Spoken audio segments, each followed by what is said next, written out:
We are very excited about this conversation today, which has just kind of galloped into all of our consciousnesses as a conversation that must be started now. I live on Maui, and I just got home, and so Maui is in healing, restoration, shock mode. And we realized, Robin and I realized, that Maui right now is kind of the microcosm of the macrocosm of planet Earth.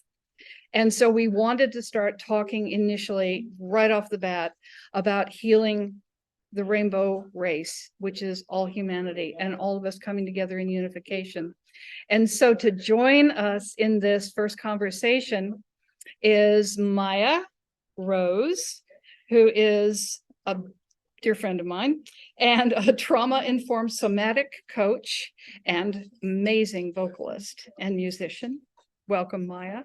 And this is Claire Ku'ula Wilkins, fourth generation Native Hawaiian, who is also a dear friend of all of ours. And both ladies very well informed to join us on this particular topic in this particular Aina of Hawaii, Maui. And we are in a beautiful shop in Makawao that is run by a lady by the name of Julie Christine, who's the owner of the Ohana Tree. And both Claire and I were just drawn to be here because she's a new shop owner and she's looking to engage and bring together community in conversations that are healing. So that's the setup. And before we get started, I would love to have Robin and Maya and Claire introduce themselves personally, and then we'll get started. Robin? Oh, I didn't introduce Thank you, Kate. I'm Kate Montana, and I'm a writer. Yeah. Got lots of books out. And a book that really covers this initial topic called Cracking the Matrix. And so Robin and I have been in this conversation, and that's who I am. Okay, Robin, take it away. Thanks, Kate.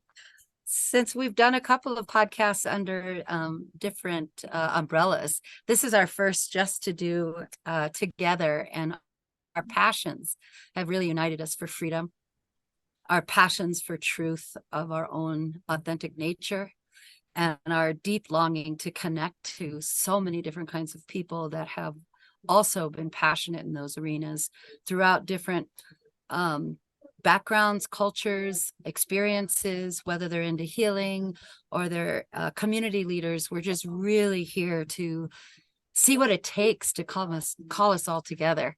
And I am outside in Valley View Hot Springs because this was the place I was going to be when we decided to come together. And I'm a little awkward here. If my sound goes off, I'll just make sure I pause.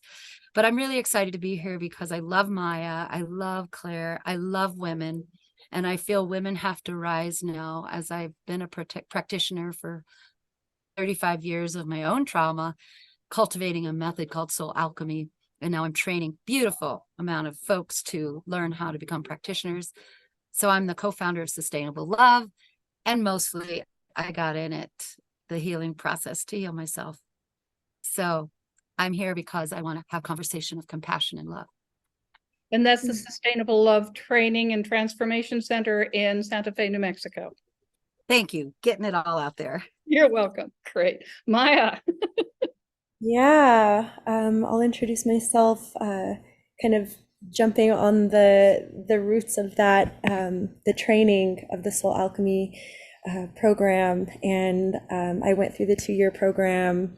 I'm so grateful. And so I am a Soul Alchemy practitioner as well.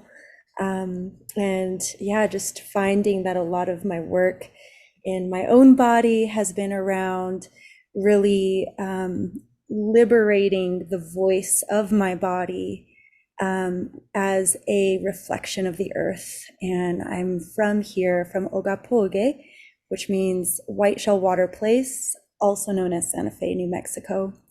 And both my mother's lineage and father's lineage are from here. And mixed rainbow race, which I can talk about more in today's episode. But it's an honor to be here. And yeah, just thank you for the invitation to be here. Yeah. And you love the Aina, you love Maui. And You I brought us deeply love the whole Maui. community.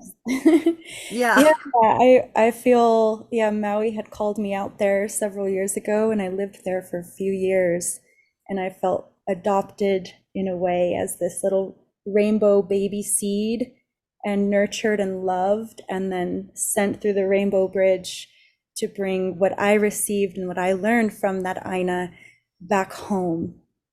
So very grateful to that land, and yeah, honored to be here for multiple reasons.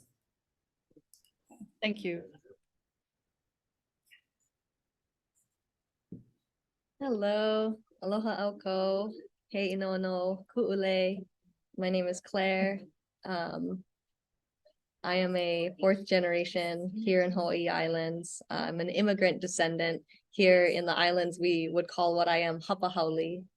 And I came upon these beautiful people first through Maya, through my brother, and then got to meet Robin and Kate.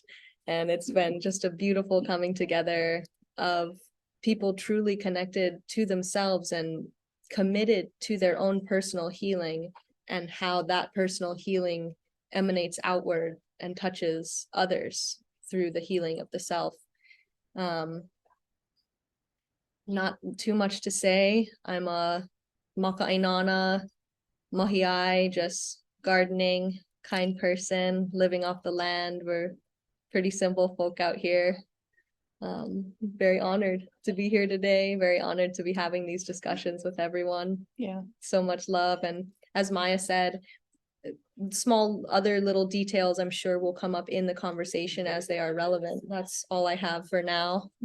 Thank you for having me here, Kate. Okay. So excited.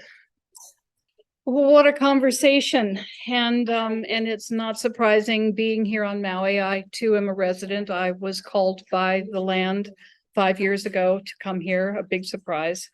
And the heart, the love, the gentle, and the fierceness of this land is all healing. And so when the Lahaina and the Kula fires happened last month, we've all come together and realized that Maui is already a healing place. The Aina has already done her work. She has her magic already and is offering it. And the question now is, how do we as human beings come together and match her frequency of love and the fierceness of love and the standing for life, and be able to dance with her and stand for our whole new creation, which is why we started this podcast and wanted to do this conversation to begin with. So I'm going to throw this kind of a question really quick to Robin. So my book, Cracking the Matrix, is fundamentally about exposing all of the agendas and interdimensional interference and other forces that have been at work on planet Earth for thousands and thousands of years, that have essentially had an agenda of keeping us divided and in conflict as human beings against one another, so that we become, well, you know, who said divide and conquer? I think Julius Caesar. It's an age-old program. So do you think that's a good place to just start talking about, well, why have we had such a difficulty coming together as human beings? We have so much more in common with one another than we have differences, different skin colors, different religious beliefs, but that's all window dressing. And our hearts were these beautiful beings of love. And I've been all over the planet traveling, and I've only met, you know, all the people I've met just want to express themselves and create and start a family and raise their kids to be happy and good people and contribute to their community and to feel of value to their community and to the earth, to give back. That's 99% of everybody I've ever met in my life. So why we're like that and can't come together yet still is like a massive question. Well, we have been in conversation about this a lot personally, and Maya and Claire and many of us in the training programs that recognize that the way they behave in life isn't oriented into the present. So for me, the answer to that question really is connected to trauma and lack of safety. And whether your lack of safety has been created through ancestral beliefs, where your parents had to hide away because there was not safety racially, economically, whether it is this life where you were hit even once and your body took in that, wow, I can't be myself here. Whether your lack of safety was the first day of school and you were 5 years old and you showed up there and your way of communicating wasn't the way everybody else communicated, and the teacher started shaming and blaming you. I think what we have here on this planet is such a misperception of what normal is.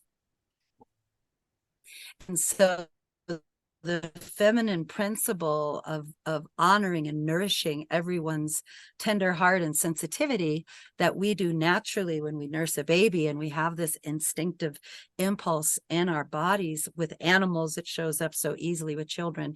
This nourishing impulse was usually put down early on in our culture, especially Western culture, for the action, mental, get it done, task-based, masculine oriented, but I would say even mentally oriented success routines, what success is labeled. And so all the places we feel unsafe then kind of come together, and we say, oh, in order to not get punished, hurt, to make money, to be okay, to survive this, I've got to do ba, ba, ba, ba. And whenever ba, ba, ba, ba takes over our nature, we disconnect. And if we're disconnected from our true nature, we cannot trust another. It's impossible. It just doesn't happen. And anybody that's tried to do intimacy, if somebody doesn't know what they feel, you try to connect with them. I'll meet your needs. Just tell me, you want chicken, you want beef, you want vegetables? What do you want? You know, it's like, please, if you're with somebody that doesn't know what they need or feel, how can we connect with them? And so many of us have been in cultures and programs and education events or downloads, you could say, mind control experiences, media experiences where our nature has not been supported. So how can we honor our own nature if it's not in our environment being supported? And to me, that's why Cracking the Matrix was such a big breakthrough book, is you really started looking at how does interference to keep us away from each other function through trauma. You really told the big picture. And because deep in my own experience, that was true, when I wanted to connect with folks that have a lot of trauma, the first step is, let's find your safe place in your body. That's where we go first. Right. Right. And this is wisdom. This is body wisdom. This is the wisdom of the land, of life itself, that native cultures the world over is kind of like, well, duh. But here we sit in division, trying to come together. I know there's so many, I don't know how many times I've been flipped the bird on this island and called something very unattractive by a Kanaka youth or an older person, because they look at my blonde hair and my white skin, and I'm synonymous with all the suppression and all the land stealing and all the cultural destruction, and how to bridge past that. Do either Maya, Claire, if you'd like to jump in on that one. I have some feelings coming up, bubbling up about that. And the question is how to heal that, or how to come together in unity. And just, speaking from my own personal experience as someone with brown skin, brown hair and eyes, and just wanting to name of Pawnee lineage, Hispanic, Mexica, so the Spanish and Portuguese, as well as indigenous from Mexico. I'm a super rainbow of various brown folks and various white folks. And in my personal experience, what I find is a main divider what from keeping the unity from happening is actually the amount of resentment and bitterness and anger that is remaining in the tissue from eons of mistreatment. And I know that the resentment, bitterness, anger, the pain that has not been validated or heard with compassionate heart and listening remains in place and is perpetuated through victim cycles, therefore keeping us in separation, keeping us in blame, if we're in that victim space, in blame of the white folks, the symbol of what caused our pain. And so I think before talking about, how do we come together, it's really naming that, which is keeping us separate, which is keeping us in this holding of pain and resentment. And I think when that is acknowledged, like we do in our groups together, with just like-hearted folks who genuinely want to connect in love, when that pain can be heard and acknowledged, when there's space for the voices of brown, black, whatever race who has been suppressed, which can also be white folks. But if there's space and that desire to actually hear with love, then the pain can move. And there's so much to talk about with that, because then there's the for someone who's expressing their pain, how can we do so without punishment and without blame? How can we actually express how we feel without sending dark arrows to the listeners? And how do we call those dark arrows back and actually be vulnerable enough to feel the pain and be honest about it? So those are some solutions that are bubbling up right now, is acknowledging, why is there separateness? Why is there resentment? Why is there still anger there? And what can heal that? Spaciousness, humility, communication, heart-centered communication. And the That's what opportunity, bubbles up. The opportunities, yes.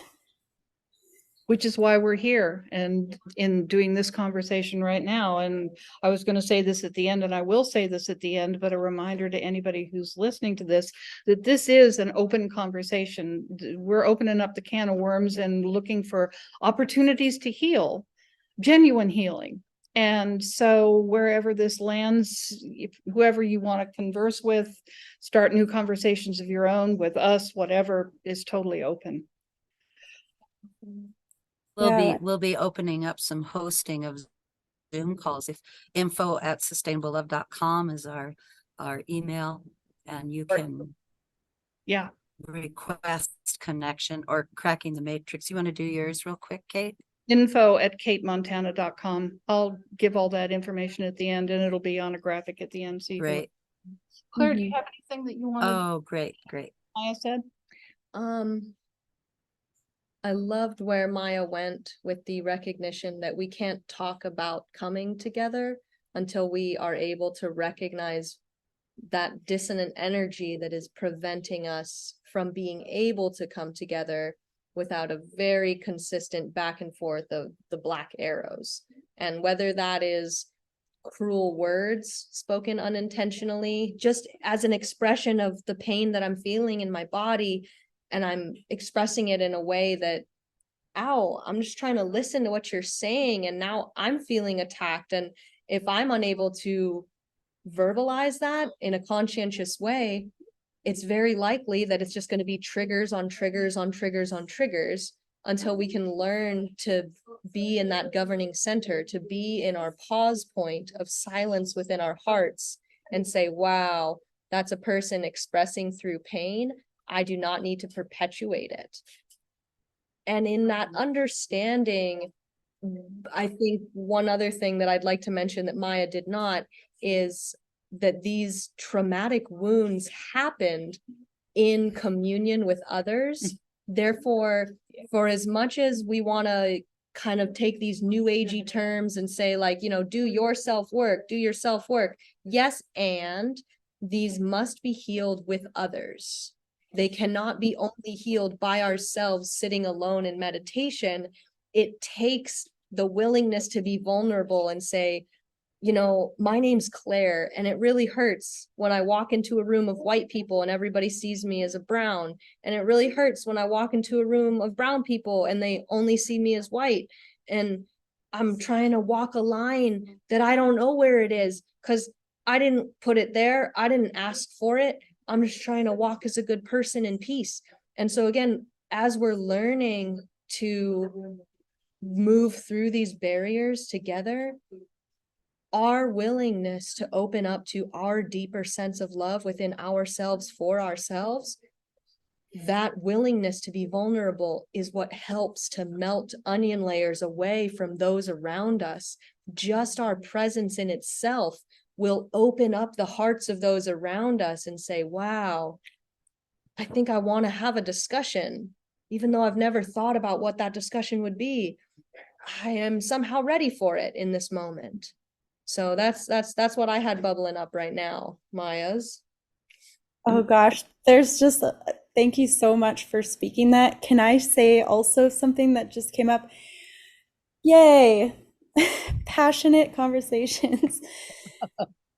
And something we talk a lot about in the soul alchemy work, and that is so relevant to this topic, is yes, how do we find the safety to even be vulnerable?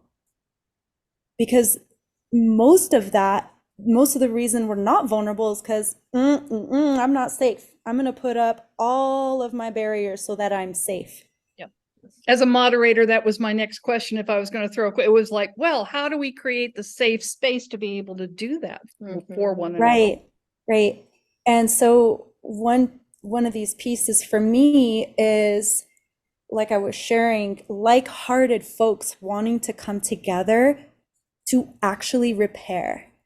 There has to be mutual desire to repair, one, and two, agreements in the space to not go to war. Because what is blame and punishment and cruelty?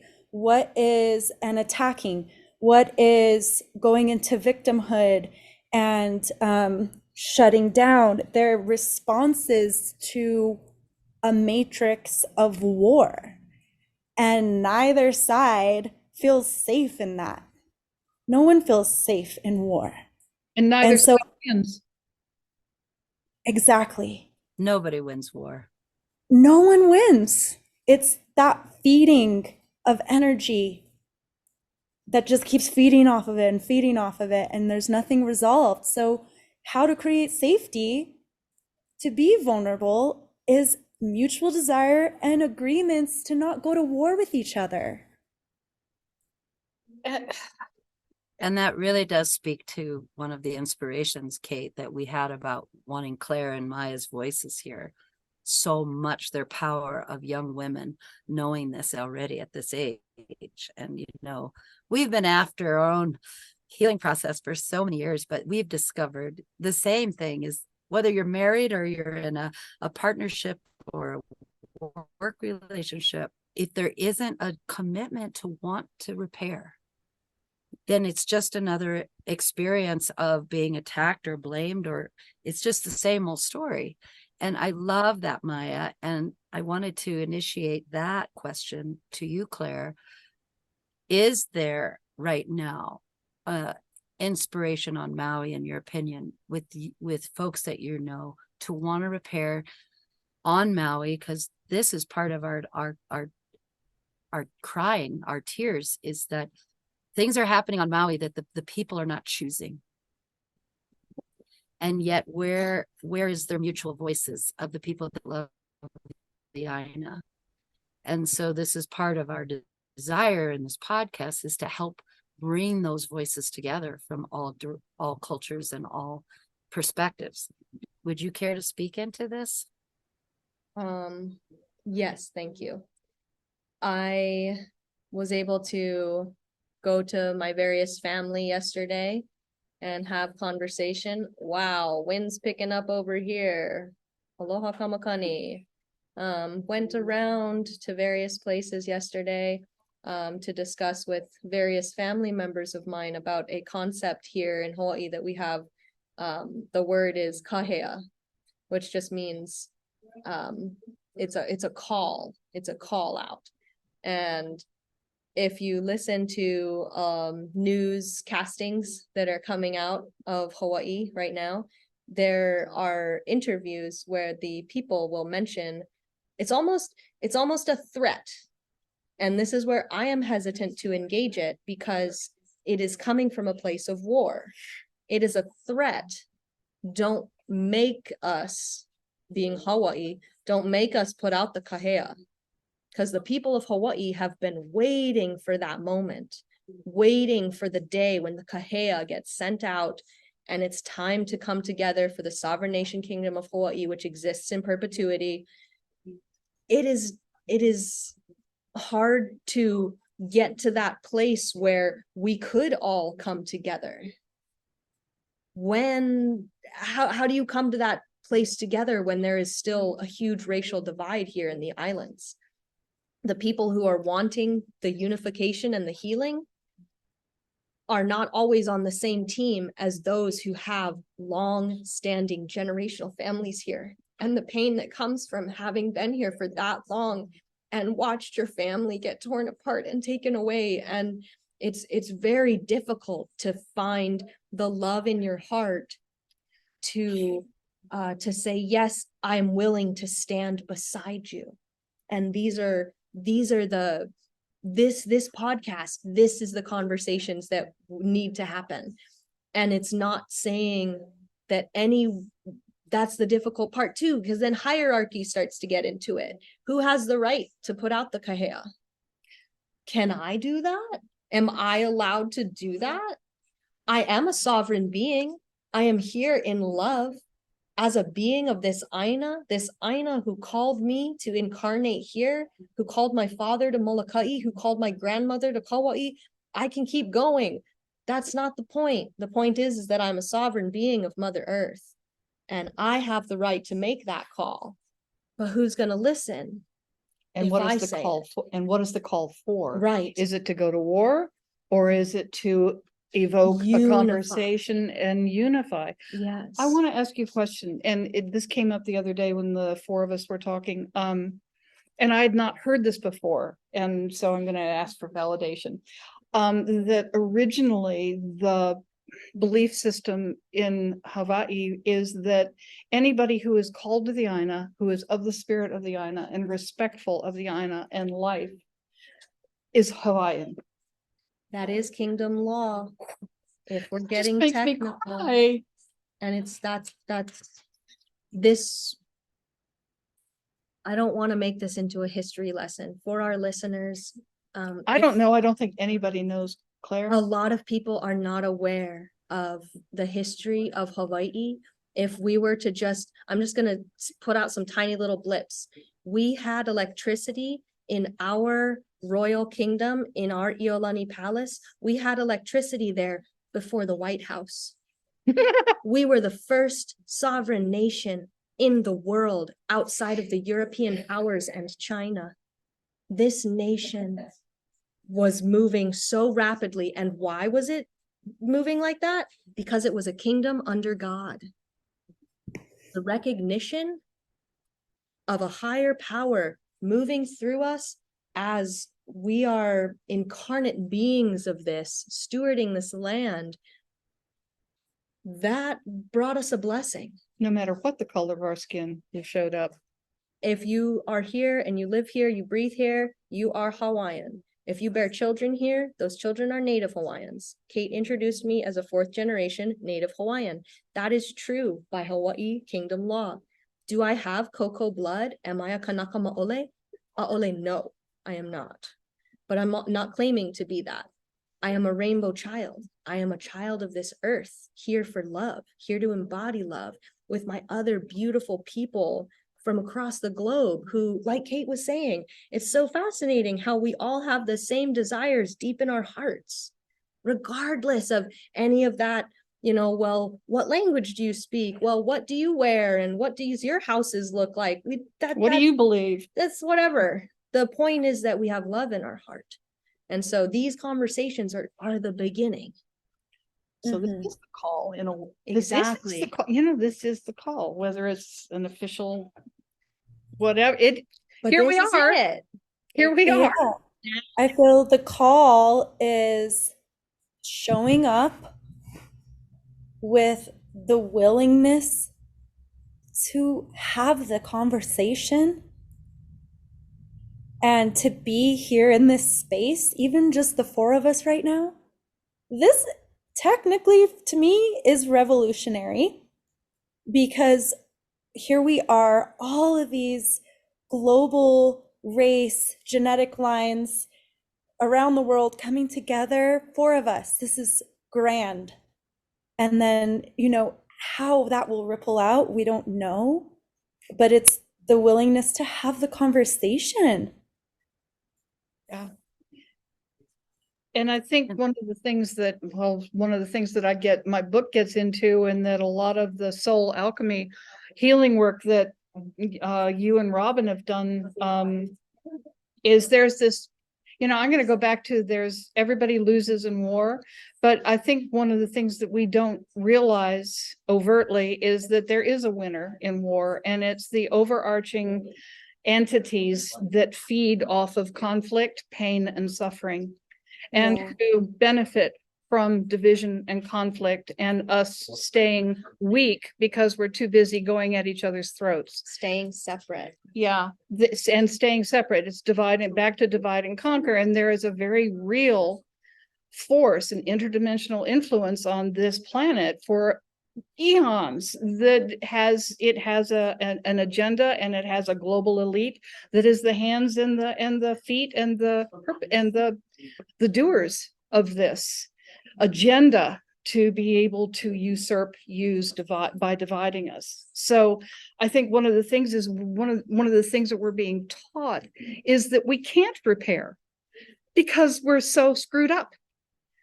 We're Because broken. we're broke. Right. We're so broken. Right. We can't repair, and we've got to depend on the elite powers that be to guide us through our whatever.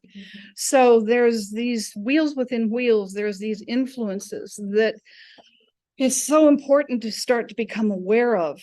That I think one of the things that just has changed, one of the thing that has changed my life is to realize that I'm not broken, and that I am not the shameful, corrupt, sensual being that I was taught. That was a lie. That was the quintessential lie that's been perpetrated on this planet to keep us apart, to keep us in shame, to keep us in division, and to keep us controllable.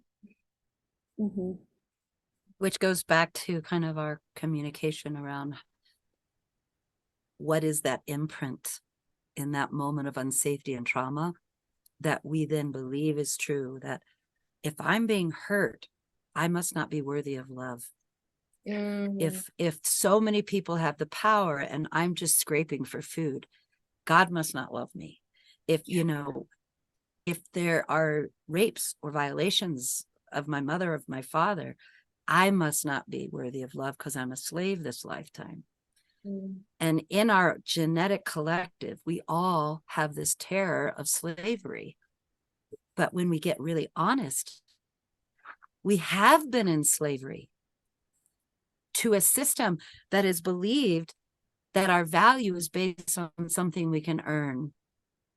Right. And all of us has given our power away in so many different ways, whether it's the image on the screen, I want to look like that when we're 12 years old, to the athletic, hierarchies, to educational hierarchies, whatever they are.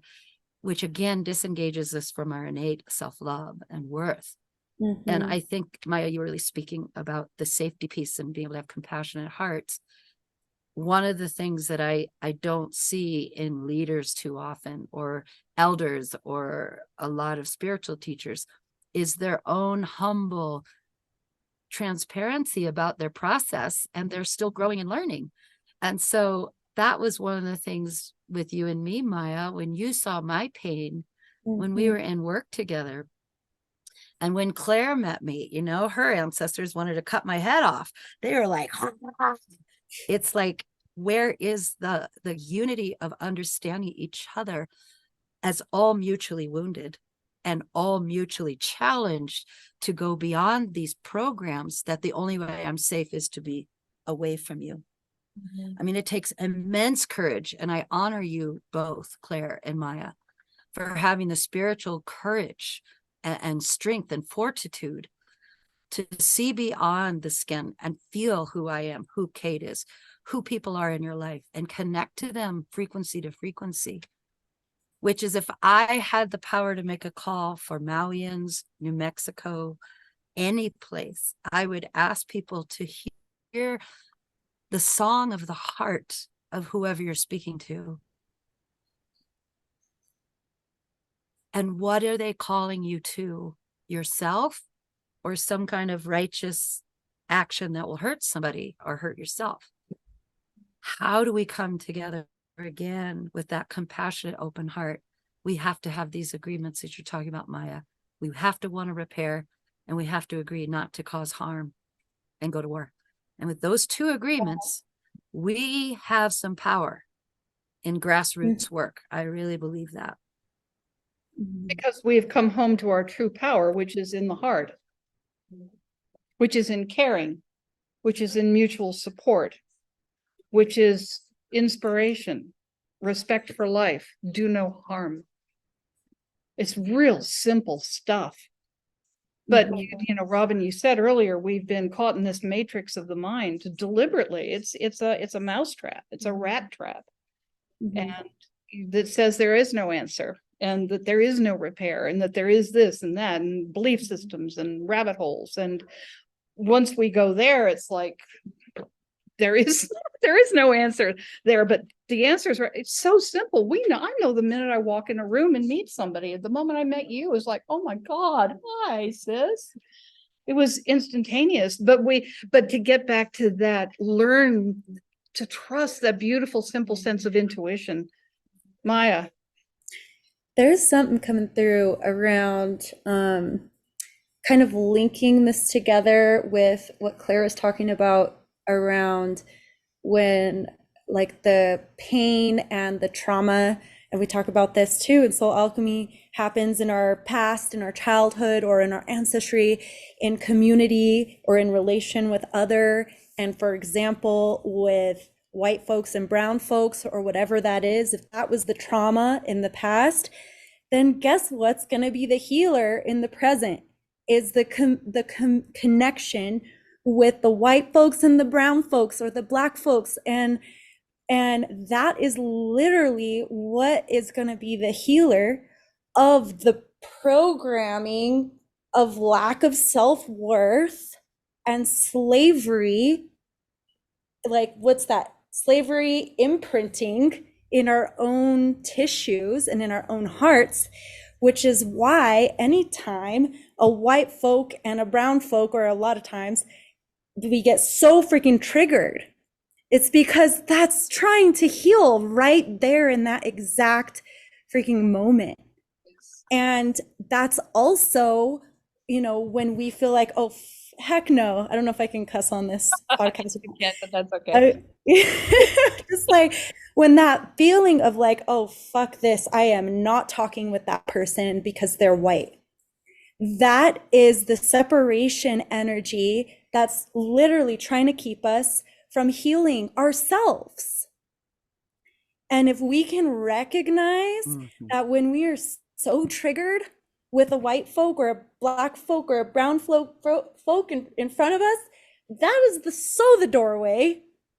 That is so the doorway to ancestral healing but healing of this vessel right here, or whoever you are.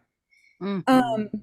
And so I think that's also an invitation to, when we feel the trigger, to lean in.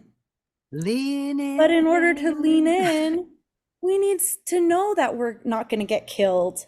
We need to know that we're not going to get attacked in order to lean in. Otherwise, that's going to be a terrifying action.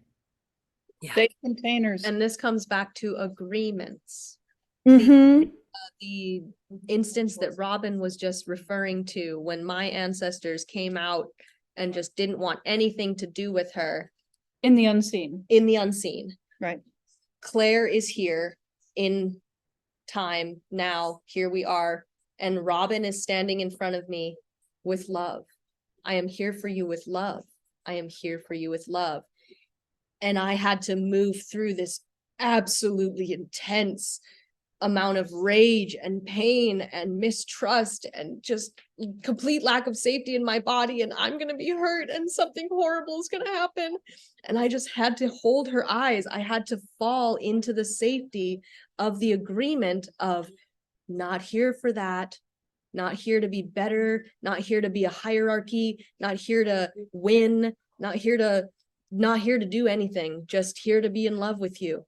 And I had to move through that. And as this whole discussion is coming on to how can we come together in unity, we have to be willing to look people in the eye who are here for us in love. And we have to be willing to trust the agreements, which we don't always have the opportunity to have a set container with agreements and saying, well, okay, if we're actually going to have these discussions, let's make sure to put these things onto paper. We're not going to have that Oh, opportunity. put it on a t-shirt. Right. I agree not to hurt you. It's tough. So we have to go all the way back to our rawest form of humanity, where we know in our hearts you can put a baby wolf with a baby chicken and it'll eat it. You can put a baby human with a baby chicken and it'll cuddle it. You know, this is ingrained in us in our deepest form, to nurture and to love each other. So we have to fall back into our own self-vulnerability, into the contact with those agreements, so that when we meet each other in these surprise moments, just like Maya said, there's the doorway, there's the opportunity. Don't run from it. Don't turn your back on it. Be there and fall in love with each other. And it takes trust. It takes a lot of trust. I want to jump in on that real quick, Maya. Is that okay? Oh, Yeah, Claire, that was absolutely. amazing. Thank you.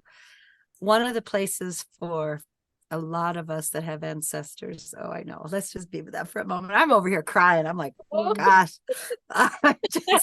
my heart's so open right now. I'm just so grateful to y'all for this. One of the places that we've really worked in my lineage is my family in Missouri and Illinois were slave owners 5 generations back. And I had inherited an incredible amount of guilt and shame. And those guilt and shame patterns had entities on them, which Kate was talking about them, little spirit voices and spirit energies that were not necessarily my soul and weren't necessarily my ancestors.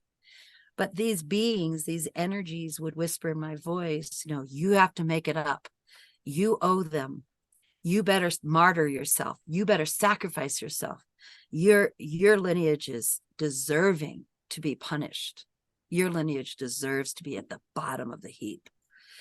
And just cruelty. So in my healing process, I watched how cruel my mother's mother was. And then I watched how that cruelty got passed to me and my sisters.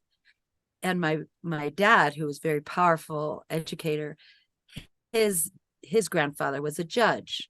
His great grandfather was a slave owner. And we found out that on the gravestone, they said, I'm proud of my life because I killed my 11-year-old free slave. I found him after 11 years and I killed him. That was on his tombstone? On his tombstone. So that's my lineage. Okay. That's my ancestry. Proud that I can slaughter my slave. So here we are. If you're sensitive at all, like I was, and many of us are, we come into this like cruelty and go, wow, how do I forgive myself? How do I forgive my ancestors? How do I do that? And this is where you've taken this on, Maya, Claire's taken this on. Were my ancestors operating from their authentic self? Or were they conditioned and punished and traumatized to become violent? And when we track back, every violent action that I've been able to find in my healing work was initiated through trauma and abuse, where a man or a woman had to disconnect from their heart and had to go into an agenda of control over and domination in order to survive. And there's entities to shut the heart down, like warriors know, and training even now in the military. I've helped so many young men in the military. They have to shut their heart down if they're going to kill the enemy. They have to. So just looking at this now, I had to do a lot of work grieving the cruelty on myself, on other, and recognizing I'm as worthy of love as any person on this planet. And I want to repair this, and so I marry a Black man and have a beautiful, son, gorgeous son. And, we struggled to find place for him. So he felt welcomed, a mixed race rainbow baby. But these energies of guilt and shame and unworthiness, those are the energies that manipulate us. Yes. Mhm. Those are the energies, whatever our backgrounds are. Yeah, go, Maya. Thank you. One of the things I would love to highlight from that journey, as I feel is a key for no matter what race we are, just as a human way of healing this division inside and out, that I think is so easily overlooked, but is like a key piece, is that you had space, you gave yourself space to grieve that and to feel that pain and to go through your own natural process of a complete cycle of feeling the raw truth in your own body that led you to a space of healing and self-forgiveness. And that is what I feel is also needed right now on Maui, for example. And this is a whole other little avenue, but space to feel, space, safe space, time to feel the complete cycles of emotion. And in the matrix that's so mental oriented, completely diminishes the value of feeling and does everything possible to overstimulate so people don't feel. And literally the feeling of it in our own tissue is how it heals. The grief, the pain, the anger, and that disconnection from feeling and sensitivity and humanness perpetuates the projection outward of those emotions onto the world. Absolutely. Yes. Which does no healing in the body or in relationship. And So well so said, Maya. I feel that peace is part of each soul and each human soul's choosing, is if they are going to create space for themselves to feel and possibly receive support to feel what's really there. Because it's hard, especially at first. I mean, feeling an entire wave of grief can be really hard for folks because Oh. it's scary, it's cathartic. Yeah, I'll just have a martini and watch YouTube or Exactly. So I don't feel. next. I'm not supposed to feel this anyway. I should be over it by now, so. Exactly. So I I love think That's I another love that, piece. Maya. Maybe that's part of our inspiration is we could create these opportunities for people, certainly in New Mexico. We do that all the time, but maybe we could initiate these spaces of healing for Mauians, for For those that everybody. for everybody. And of course, we're going to do a solstice ceremony, which you can read about on the website. But Mhm. we're being so called as women who love Earth and each other and the races that are all struggling right now to make sense of our world. So I would love to hear and even maybe initiate with Claire and Kate a coming together, maybe first on Zoom, of anyone on Maui that wants to have these conversations. You know, what do you guys feel? Is that something you feel ready to do? The door is Maybe at that right there at the Well, yeah, store. oh, absolutely. This is just an open gateway. I've been back on Maui. I was on the mainland when Lahaina burned. And I'm only been back 6 days, and here we are having this conversation about coming together and healing. It has Maui, the timing, everything, the energies are just impelling like a great wind to come together. So I just feel, I mean, I was drawn here to this shop and met Julie Christine, and then I wanted to introduce, you come wave. And this is this, come, that's okay.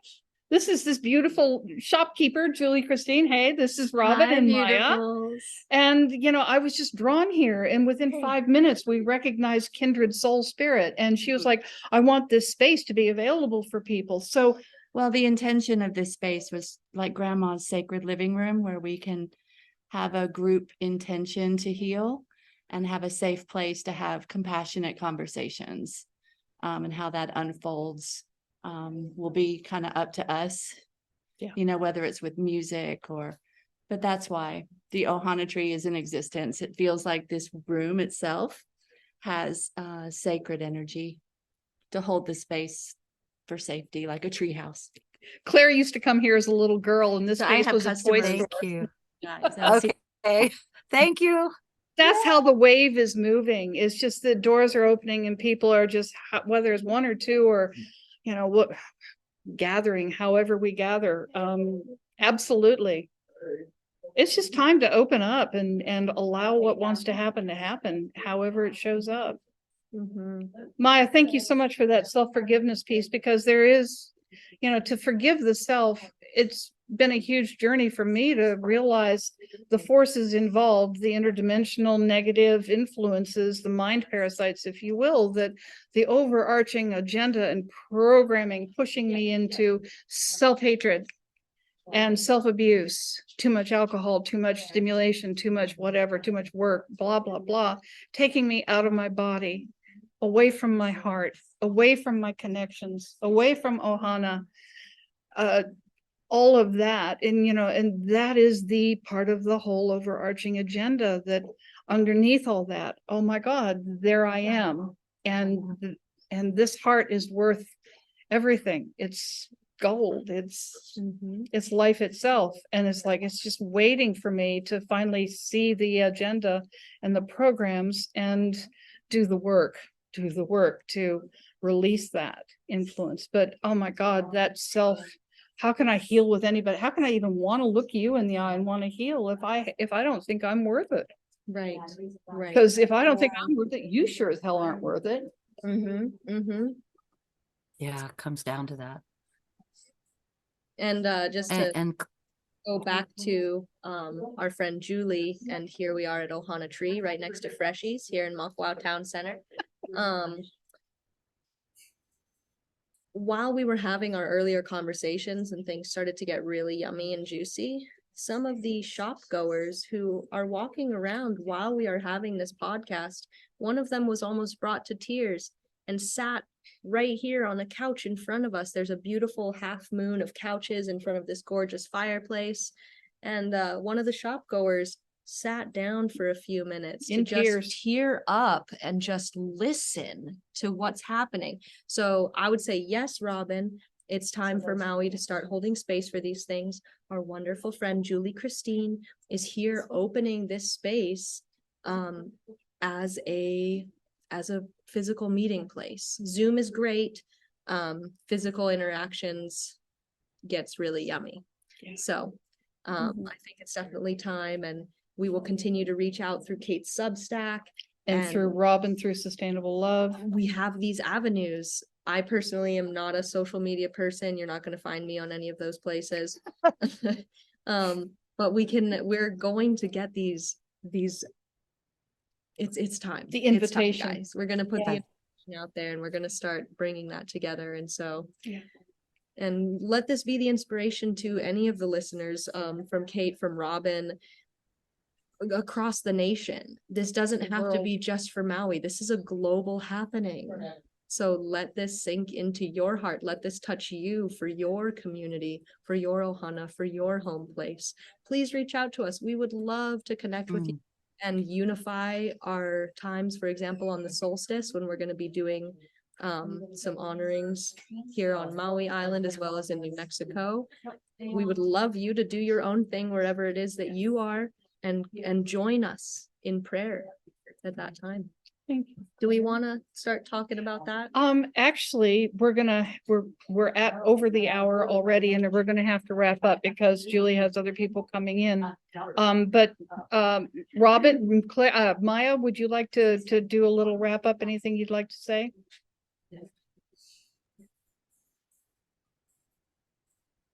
Feel like going, Robs?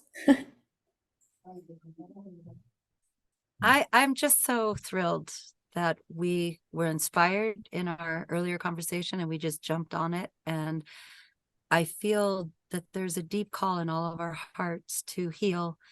We all know that, but to invite others to their healing so that whatever actions can be taken on Maui, in New Mexico to repair, the land is asking to be nourished. Our bodies are asking to be nourished. The first time I came to New Mexico, I could hear the cries of the war and the deaths and the violence. And I made a commitment to be a part of the healing of the land. And so here we are talking about it again. And whatever people are inspired to do in their own homes with their own hearts to connect deeper to the land and love the nourishment that's here for all, I think you'll start to connect more deeply to your self-love and listen to what you're being called to do, to repair. So I love this conversation. Let's have another one. This is the first of many. This is the first of many. First of many. Yeah. And I love that it's women. You know, I just love that it's us, and not to exclude anyone. And eventually we'll have men, eventually, probably. But I love the sacredness of this. Anyway, thank you. And yes, info@sustainablelove.com. And Claire said, if you're interested in speaking to Claire or Maya, we'll get a message to her and you leave that message there as well. And we'll get more information out about more podcasts too. Maya? Thank you, Robin. Yeah. There's so much bubbling up from this conversation that I feel like I could just keep talking about passionately. But one of the pieces that feels important just to put in the space right now, having to do with what's happening in Maui, is, just acknowledging the need for space and acknowledging the need for feeling and grieving as a way to heal. And just there's some petitions out there right now that if we sign it, go to support those who have lost their homes, to have more space and time for healing, and to not have to go back to work in the tourist industry starting in October, which is only 2 months post disaster, which is the governor's trying to implement right now. And so there's a petition that can be signed just to support more time for feeling and healing. So I just want to presence that. And so maybe we can give a link to that. And then, and then also if anyone has any questions for me, I would be so happy to connect with you. And yeah, Robin and Kate will have my information, and just I'd be happy to connect via email or phone or Instagram. I also have a website. So yeah, this was so wonderful. Thank you. What's your website, Maya? MayaRose.love. MayaRose.gov. Love. Love. Love. .com. Not .com, not Rose.gov. .gov. Literally just .love Okay. as I can. And that felt a lot better. Thank you. Thank you. Yay. Thank you, everybody. Thank you, Julie, Christine, for opening up this space. Thank you for joining us on this very first podcast of Radical Revelations, and more to come, obviously. I would love the four of us to get back together and do a part 2 on this. We may be a little bit sporadic. It's not going to be weekly right off the bat, but we'll get up to speed. This is all very new. Thank you for joining us. You can reach me at katemontana.com, and that's Kate with a C, and or Substack, cmontana.substack.com. And again, Robin at sustainablelove.com. It would be info@sustainablelove.com. Thank you for joining us, and stay tuned, and We'll see you soon. we'll see you soon. And lead with the heart. Lead with the heart. Aloha. Heart. Ahui ho. Thank you. Thank you. Blessings. Bye.